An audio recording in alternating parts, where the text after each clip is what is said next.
Hi అండి. అందరు ఎలా ఉన్నారు? బాగున్నారా? నేనైతే చాలా చాలా బాగున్నాను. మీరు కూడా బాగుండాలి. మీతో పాటు నేను బాగుండాలి. ఇదైతే సెకండ్ వీడియో అనమాట పిన్ని వాళ్ళ ఇంటి దగ్గర. ముందు వీడియోలో అయితే నేను విగ్రహ ప్రతిష్టాపన ఉంటుంది నెక్స్ట్ డే అని చెప్పాను కదా! ఇదైతే విగ్రహ ప్రతిష్టాపనలు జరిగిన రోజు అనమాట. అయితే ఇక్కడ మేమొచ్చింది గుడి దగ్గరికి కాదు, బొడ్రాయి దగ్గరికి. అక్కడ ఆల్రెడీ బొడ్రాయినైతే ప్రతిష్ఠించేశారనమాట. ఎర్లీ మార్నింగే ప్రతిష్టాపన అయితే చేసేశారు. ఇంకా ప్రతిష్టాపన చేశారు కదా! అప్పటి నుండి ఇంకా మేము వెళ్ళేసరికే 8:30, 9 అయిపోయింది. అప్పటికి కూడా వచ్చే వాళ్ళందరూ వస్తూనే ఉన్నారు. టెంకాయలు కొట్టేవాళ్ళు టెంకాయలు కొడుతూనే ఉన్నారు. వాటర్ పోసేవాళ్ళు వాటర్ పోస్తున్నారు. అంటే అభిషేకాలు, జలధార అవన్నీ చేసేవాళ్ళైతే చేస్తా ఉన్నారు.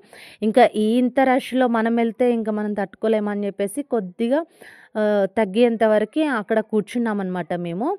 ఇంకా కాస్త తగ్గిపోయాక సరే వెళ్దాము ఇంకా అభిషేకాలైతే చేద్దామని చెప్పేసి మేము కూడా వెళ్ళాము. అత్తలు ఇంకా పిన్ని వాళ్ళు గిట్లా మేమందరం అయితే వెళ్ళి అభిషేకాలైతే చేస్తున్నాము. అక్కడ క్యాన్‌లో అయితే పంచామృతం వాళ్ళే చేసి పెట్టారనమాట. ఇంక దాంతో చేసేవాళ్ళు వాటితో చేయొచ్చు. మనం తీసుకొచ్చుకొని కూడా చేయొచ్చు. ఆల్రెడీ పిన్ని వాళ్ళు వాటర్‌తో అయితే చేసేసారు. ఆ తర్వాత మేము పంచామృతాలతో అయితే అభిషేకాలైతే చేసేసుకొని మొక్కేసుకుంటున్నాము. ఇక్కడ పిన్ని వాళ్ళొచ్చారు, అత్త వాళ్ళొచ్చారు. మేము అందరం ఉన్నాము. ఇక ఖుషి అయితే పడుకుంటుంది అనమాట. ఖుషినైతే ఇంటి దగ్గర వదిలేసి మేమే వెళ్ళేసొద్దాము అని చెప్పేసి వెళ్ళామనమాట. సో, ఇంకా ఆ తర్వాత మేము అభిషేకాలు చేయడం కంప్లీట్ అయ్యాక అమ్మవారికి ఎదురుగా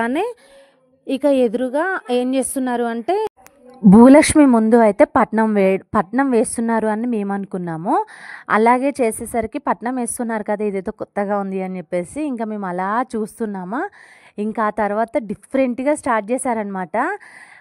చేస్తున్నారు అని చెప్పేసి మేమైతే అసలు ఇంటికి వెళ్ళడమే మర్చిపోయాము. అక్కడే ఉండిపోయామనమాట. ఇంకా ఖుషి లేచింది అని చెప్పేసి అన్నా కూడా నేనైతే అలా చూస్తుండిపోయాము. చూస్తుండగానే అసలు ఎంత చేస్తున్నారంటే నిజంగా చెప్తున్నా నాకైతే చాలా బాగా అనిపించింది. ఎంత క్రియేటివిటీ ఉందో కదా అసలు వాళ్ళ దగ్గర. ఎంత చేస్తున్నారంటే చాలా చాలా చేస్తున్నారు. అలా చూస్తూనే ఉండిపోతున్నాము. ఇంకా అలా చూస్తూనే ఉన్నాము. అలా చూస్తూ టైం అసలు తెలియలేదు. ఇక నేను ఇలా చెప్పడం కంటే మీరు డైరెక్ట్‌గా వినండి. ఇక్కడ శివయ్యని ఇలా తీస్తున్న టైంలో చప్పుళ్ళైతే చేస్తున్నారు. ఆ చప్పుళ్ళకి ఇక్కడ శివయ్యని వేస్తున్నందుకు, ఇక్కడ భూలక్ష్మి ప్రతిష్ఠించినందుకు ఏమో అసలు ఒక్కొక్కళ్ళకైతే నిజంగా అమ్మవారు కూడా పోయినారనమాట. మీకు డైరెక్ట్ వాయిస్ అయితే పెడుతున్నాను. ఎలా ఉందో కామెంట్ చేయండి.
నేనేదో చిన్నగానే వేస్తారేమో అనుకున్నా గానీ, ఎన్ని గీశారంటే శివయ్యని, ఓము, స్వస్తికు, గండ్రగొడ్డలి, నాగపడిగలు చాలా గీశారసలు.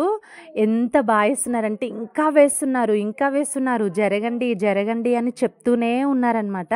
ఇంకా అప్పటికే ఖుషి లేచింది అని చెప్పేసి నాకు అక్కడికే తీసుకొచ్చి నేనైతే కూర్చుండిపోయాను అలానే చూస్తూ. ఇంకా మా తమ్ముడు వాళ్ళైతే ఖుషి లేచింది అని చెప్పేసి నా దగ్గరికి తీసుకొచ్చారు. తను కూడా ఏమాత్రం సైలెంట్‌గా అసలు అల్లరి చేయకుండా అలానే చూస్తూ ఉండిపోయిందనమాట. చూడండి అసలు ఎంత బాగా వేస్తున్నారో కదా! ఎంత నీట్‌గా. డైలీ ముగ్గు వేసే వాళ్ళైనా కూడా అంత నీట్‌గా వేయరు ఒక్కొక్కరు గానీ. వాళ్ళైతే ఎంత బాగా వేస్తున్నారో కదా అసలు. అలా చూస్తుండిపోతా అసలు ఎలా స్టార్ట్ చేస్తున్నారో, అసలు ఏం గీస్తున్నారో అసలు ఎక్స్‌పెక్ట్ చేయలేకపోతున్నాము. కానీ టోటల్ కంప్లీట్ అయ్యాక మాత్రం చాలా బాగా వేస్తున్నారనమాట. లుక్ వైజ్ మాత్రం సూపర్ వచ్చింది నాకైతే. ఇది అనమాట మొత్తం టోటల్గా బాగా వేశారు. ఆ తర్వాత ఇక్కడ ఇంకా దాంట్లో అయితే కుడక, వక్క, పోక, తమలపాకులు అన్నీ పెట్టేసి బోనాలు పెట్టేసి పట్నం అంటే దేవుడిని కథ చెప్పడం అలా చేశారంట. ఇంక అప్పటికే ఖుషి అయితే విపరీతంగా ఏడవడం అలా చేస్తూ ఉంటే ఇంక నేనైతే ఇంటికి వెళ్ళిపోయా. కానీ నాకు మాత్రం అస్సలు ఇంటికి రావాలనిపించలేదు, అంత బాగా చేశారు. నేను అసలు ఎక్కడ చూడలేదు, భూలక్ష్మిని పెట్టుకుంటే అసలు ఎక్కడ ఇలా చేసింది లేదు. చాలా కొత్తగా అనిపించింది, చాలా డిఫరెంట్గా అనిపించింది. అందుకే అక్కడ నుండి అయితే నాకు రావాలనిపించలేదు. ఎలా ఉంది ఒకసారి తప్పకుండా కామెంట్ చేయండి. ఇతనే అనమాట వేసింది, అంటే ఆ తెల్ల ముగ్గుతో స్టార్టింగ్ చేయడం మాత్రం ఇతను, మిగతా వాళ్ళైతే కలర్స్ వేస్తున్నారనమాట. చాలా బాగా వేశారు కదా. వీళ్ళందరూ ఇంతమంది కష్టపడి ఇదంతా కంప్లీట్ చేశారు. ఇక ఆ తర్వాత అమ్మవారి టెంపుల్కి కూడా దర్శనం చేసుకుందామని అయితే వెళ్ళాము. అమ్మవారిని బొడ్రాయిని అయితే సేమ్ టైంలో అయితే ప్రతిష్ఠించేశారనమాట. ఇంకా అమ్మవారి దగ్గరికి వెళ్ళి దర్శనం చేసుకుందామని అయితే వెళ్ళేసరికి అమ్మవారు అయితే ఎంత కలగా ఉన్నారో, నాకైతే పిలిస్తే పలికేలాగా ఉన్నారనమాట. అంత బాగా అనిపించింది అమ్మవారిని చూడగానే. ఇంకా అమ్మవారిని కూడా దర్శనం చేసుకున్నాము. అమ్మవారిని అయితే ప్రతిష్ఠించేశాక బోనాలు అయితే సమర్పించాలి కదా. సో బోనం అయితే తీసుకొని వచ్చాము. మేము వచ్చింది ఈ పిన్ని వాళ్ళ ఇంటికే. సో ఇంకా తను బోనం చేసేసుకున్నాక అందరం కలిసి ఒకేసారి దర్శనం చేసుకుందాము అని చెప్పేసి అయితే టెంపుల్కి వచ్చేసాము. బోనం అయితే సమర్పిస్తున్నాం అనమాట. ఇంక ఇక్కడ వీళ్ళే అమ్మవారికి బోనం సమర్పించడానికి చేస్తారనమాట అవన్నీ ప్రాసెస్. మేము వచ్చేసరికి చాలామంది బోనాలు ఆల్రెడీ తీసుకొచ్చేసారు, ఇంకా తీసుకొచ్చే వాళ్ళు ఉన్నారు. నైట్ ఈవినింగ్ 6-6:30 వరకు కూడా ఇంకా బోనాలు వస్తూనే ఉన్నాయి. లక్కీగా మేము వెళ్ళిన టైంకి అయితే ఎవ్వరూ లేరు, చాలా ప్రశాంతంగా ఉంది. అమ్మవారికి నైవేద్యం కూడా సమర్పించేసుకున్నాము. ఎంత బాగా అనిపించిందో. అమ్మవారికి పూజలు చేసే టైంలో అయితే ఇక్కడ గాజులు అవి అన్నీ పెట్టారు కదా. ఇక అన్ని గాజులని అయితే వచ్చిన వాళ్ళకి ప్రతి ఒక్కరికి గాజులు, బొట్టు, పసుపు ఇచ్చి పంపిస్తున్నారనమాట. ఇంకా మేము వచ్చే టైంకి ఆల్మోస్ట్ అన్నీ నిండుకున్నాయి. లక్కీగా మాతోటే నిండుకున్నాయి అనమాట. మాకు కూడా ఇచ్చారు అక్కడ ఉన్న ఆవిడ. ఇక ఆ తర్వాత అయిపోయింది వెళ్ళిపోదాం అనుకునే టైంకే ఈ ఆంటీ వచ్చి, అమ్మ నేను అమ్మవారికి ఒడిబియ్యం పోస్తా అని తీసుకొచ్చా, ఎవరు లేరమ్మా ముత్తైదులు, రండి పొద్దురు మీరు కూడా అని చెప్పేసి అయితే పిలిచారు. నాకైతే నిజంగా నేను ఇప్పటి వరకే అమ్మవారికి కానీ ఎప్పుడు ఒడిబియ్యం పోసింది లేదు. మా సైడ్ అయితే పోయారు, అంటే పోసేవాళ్ళు చాలా తక్కువ, ఎవరి మొక్కు వాళ్ళది. నేనైతే ఎప్పుడు పోయలేదు. ఇంకా ఆంటీ వచ్చి పిలవగానే నేను పోస్తా అని చెప్పేసి అయితే నేను ముందే వెళ్ళాను. మనకి ఇక ఆంటీ అయితే ప్రాసెస్ అయితే స్టార్ట్ చేశారు. అంటే ఒడిబియ్యం పోయడానికి జాకెట్ ముక్క, పసుపు, కుంకుమ, చీర సమర్పించుకొని ఆంటీ ఎలా చేస్తున్నారు ఏంటి అసలు ఎప్పుడు పోయడం అయితే ప్రాసెస్ తెలీదు. అమ్మవార్లకి ఒడిబియ్యం పోస్తారని తెలుసు, కానీ ఎక్కడ నేను ఇంత క్లారిటీగా చూడలేదు. పోస్తే మంచిదే, చాలా మంచిది, కానీ నేనైతే ఎప్పుడు పోయలేదు, చూడలేదు. సో అందుకోసం అని చెప్పి ఈ ప్రాసెస్ ఎలా ఉంటుంది ఏంటి అని చెప్పేసి నేనైతే ఆంటీ వెనకాలే ఉండి అన్నీ గమనిస్తూ ఉన్నానన్నమాట. అమ్మవారి దయ వల్ల నేను ఏదైనా అనుకున్నది జరిగితే నేను తప్పకుండా అమ్మవారికి ఇలాంటివి నాకు చాలా ఇష్టము. దేవుళ్ళకి సంబంధించిన ఏమైనా చేయాలి అంటే మాత్రం నేను చాలా ఇంట్రెస్ట్గా చేస్తాను. నాకు సపోర్ట్ చేసే వాళ్ళు ఉండాలి, కానీ నేను దేవుడికి చేసే విషయంలో ఏది తక్కువ చేయను. నాకు చాలా ఇష్టము, అన్నీ మొక్కుతాను, అన్నీ చేస్తాను. ఇంకా అలా ఇంకా ఆంటీ పోసాక నేనైతే మా పిన్ని పోసాక నేను పోస్తూ ఉన్నాను. చాలా భయమవుతుంది, ఎందుకో అదొక టెన్షను. అమ్మవారికి ఒడిబియ్యం నేను పోస్తున్నా అన్న సంతోషంతో అయితే నాకు అంత ఉత్సాహంతో భయంతో అలా పోస్తున్నాను అనమాట. మంచిగా మొక్కుకొని అయితే ప్రాసెస్ నేను కూడా చేశానన్నమాట. చాలా బాగా అనిపించింది.